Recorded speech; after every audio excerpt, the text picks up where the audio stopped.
You've heard that you can lead a horse to water, but you can't make him drink. Now, if you give him a symbol, well, I'll let you figure that one out.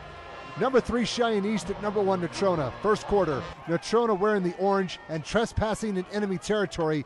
Jacob Bubbenmoyer is going to bust through and introduce Sam Turner to the ground. That took care of that problem for the time being, and we're just getting started. Now the Thunderbirds are the ones trespassing. Tevis Bartlett puts a stiff arm on Josh Harshman, but he can't shake Tristan Cloward, who will knock the ball loose. Harshman comes up with the recovery, and the defending 4A state champs were back in business with about half of a field to work with. No score after the first 12 minutes. Second quarter, NC would cash in on the turnover. 4th and goal at the 1. Brad Gillis would break through. He's in that pile somewhere, but he made it. It's a touchdown, and the home team is up 7-0. Later, the Mustangs are at it again. This is Stevan Brown, a junior. He'll shake one tackler, but he forgot that Bartlett is also a wrestler. Loose ball. Cameron Johnson will recover for the visitors and take it back to about the 40. Now his team can set up shop and maybe get some points of their own. They would drive. Bartlett will roll to his right. He sees someone from 10 yards away. That someone was his favorite target, Johnson. The two of them like that side of the end zone, as you will see later on. PAT no good. T-Birds trail 7-6. Turnovers were a factor in this game on both sides. This pass was not the best thrown by Turner, and it was not really that close to the intended target. Brian Lopez gets himself an easy pick, and East had a chance to grab the lead with a little bit of time remaining before the half. However, it was not meant to be, at least for now. Bartlett thought his receiver had the inside lane, and he was wrong. Harshman had himself a great game defensively. The fumble recovery earlier, now this interception, as Natrona would maintain their 7-6 advantage going into the locker room.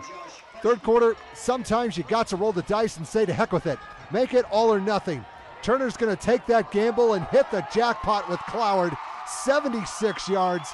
The orange and black with a great attack, and it paid off with points. They now lead 14-6. East had an answer, but this time they kept it on the ground.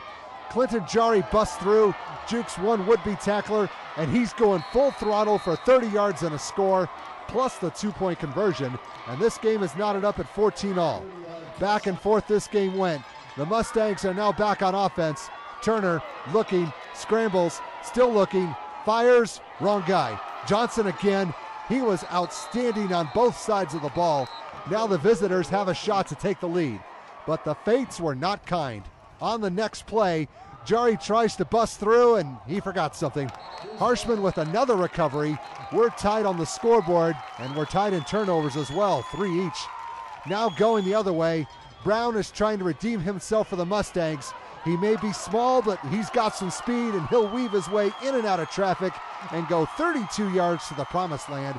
He had around 175 yards in the game. NC has reclaimed the advantage. They're back up 21-14. The Thunderbirds would try to strike back. Bartlett, quick pass, and he finds Harshman again. I wonder if Bartlett was having problems because Harshman is wearing the same jersey number. The score would remain 21-14 going into the final 12 minutes. Fourth quarter, this play was critical.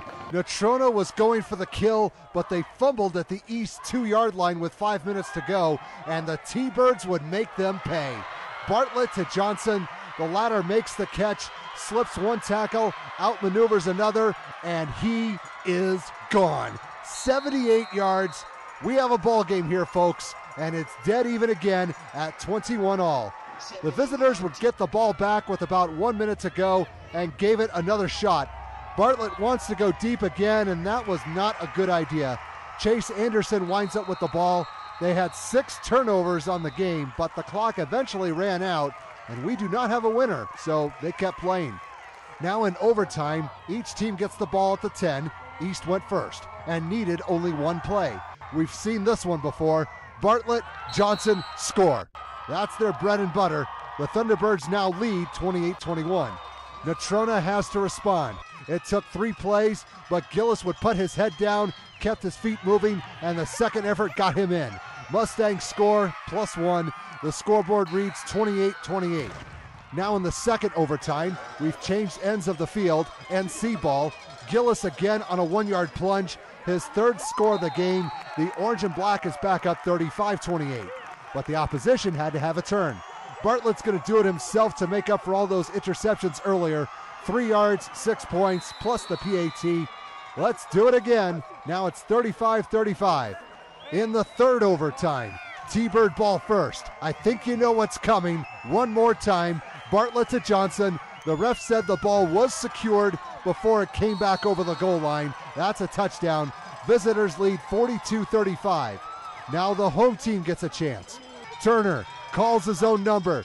3 yards and a score. The seesaw has been going back and forth. It's just a question of which team will make a big play or a big mistake.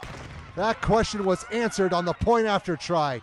Bobbled snap. Natrona had to scramble. The 2-point pass is overthrown and is no good. East would go blow for blow with the defending 4A state champs, and after 3 overtimes, the Thunderbirds would come out on top with a 42-41 road win.